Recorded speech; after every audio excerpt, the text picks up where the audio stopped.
questions from the audience? No, I'll let Chris go.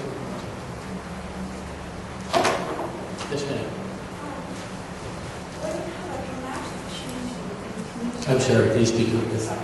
when you have a dramatic change in the community like the one we talked about in Malaysia, how do you repair that situation when the children have gone away and the corporations have taken over the rights of this? What is the future and how does one?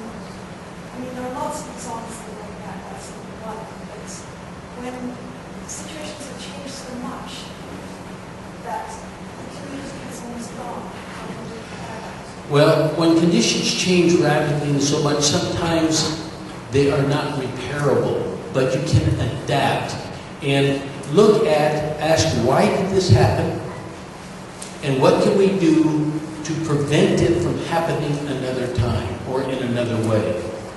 And if you all, do you know what a water drainage basin is, a water catchment? And I use catchment because you need to capture it and store it. If when you're doing this, you get what I would call a bioregion, which is where the mountain ranges are such, or the whole drainage basin, with all the communities, ultimately has a vision. A triangle is the most powerful shape in the world. And every water catchment is triangular, from the headwaters down to where they all come together in the big river. If you study this little water catchment and that one, you can always scale it up and scale it down, and everything's in relationship. So if you have a drainage basin, and I've done this with people in British Columbia, they had 13 communities in one big drainage basin. They came up with a vision for the drainage basin to keep it healthy. Each community then had its own vision of how they were going to fit into the environment and keep their part of it healthy. So when these were then put together, they asked themselves, now how do we cooperate to make this whole thing work? Then they had a sustainable bioregion where all the water was protected.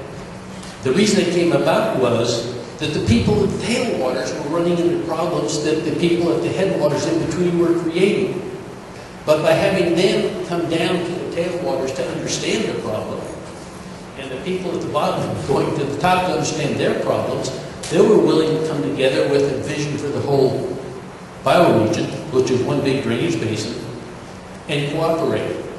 Now doing that prevented a lot of the problems the individual communities had. Collectively, they could heal the water catchment, but never to what it was. So the question that they asked was, how do we prevent it from degrading?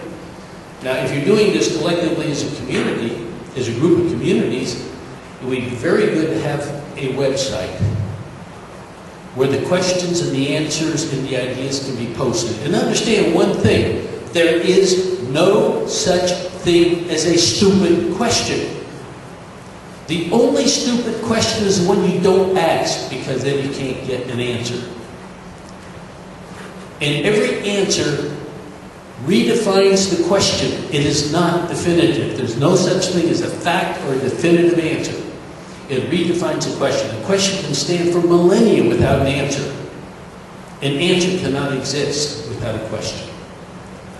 So learn to ask the questions.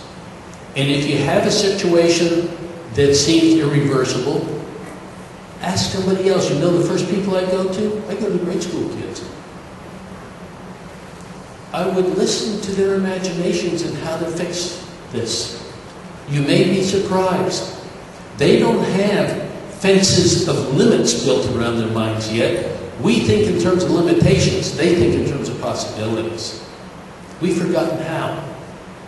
We can use the kids to teach us again. The ultimate wisdom is not learning new things.